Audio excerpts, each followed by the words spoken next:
নিজের স্ত্রীকে এই ৬টি কথা কখনোই বলবেন না। আর যদি আপনি বলেন তাহলে আপনি সংসার জীবনে কখনো সুখী হতে পারবেন না। ১. তোমার বাবা মা ভালো না অথবা স্ত্রীর পরিবারকে নিয়ে খারাপ মন্তব্য করা। ২. তোমাকে বিয়ে করে আমি ভুল করেছি। ৩. আমি কত টাকা ইনকাম করি জানো? এইভাবে স্ত্রীর সামনে কখনো নিজের উপার্জনের অহংকার করবেন না। ৪. কোনো ছোটোখাটো কারণে মুখের উপরে কখনোই নিজের স্ত্রীকে এই একটা কথা বারবার বলবেন না যে তোমাকে আমার আর ভালো লাগে না। ৫. স্ত্রীর বানানো খাবার নিয়ে তাকে কথা শোনাবেন না, খাবার নিয়ে নিন্দা করবেন না। ৬. স্ত্রীর সামনে কখনো কান্না করবেন না, কারণ স্ত্রীর সামনে কান্না করলে সে আপনার দুর্বলতাকে পুঁজি করে আপনাকে ভবিষ্যতে আরও কষ্ট দিতে পারে।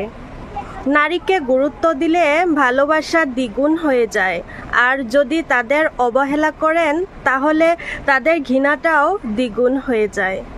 সারা জীবন পাশে থাকার জন্য অনেক টাকার প্রয়োজন হয় না, প্রয়োজন হয় শুধু দায়িত্ববোধ, বিশ্বস্ততা আর একটুখানি মায়ার।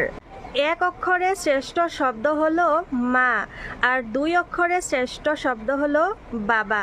৩ অক্ষরের শ্রেষ্ঠ শব্দ হলো বিবেক, আর ৪ অক্ষরের শ্রেষ্ঠ শব্দ হলো ভালোবাসা।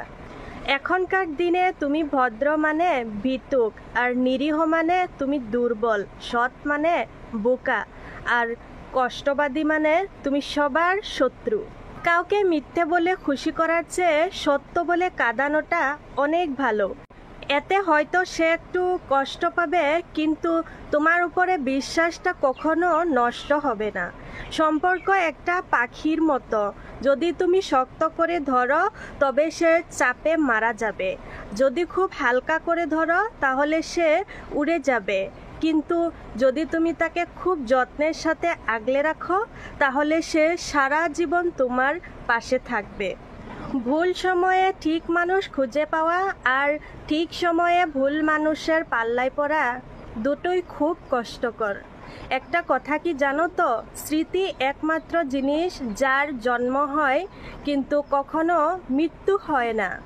আমরা অর্ধেক দুঃখ পাই ভুল লোককে বিশ্বাস করে, বাকি অর্ধেক দুঃখ পাই সঠিক লোককে ভুল বুঝে। যেমন সুতো বেঁধে রাখে ঘড়িকে, তেমনি বিশ্বাস বেঁধে রাখে সম্পর্ককে। একটা কথা কি জানো তো, অপেক্ষাটা সেই করে যে কাউকে মন থেকে ভালোবাসে। পরিবার শুধু রক্তের সম্পর্ক দিয়ে তৈরি হয় না, বিপদের দিনে যারা পাশে থাকে, হাত বাড়িয়ে দেয়, তারাই হলো পরিবার।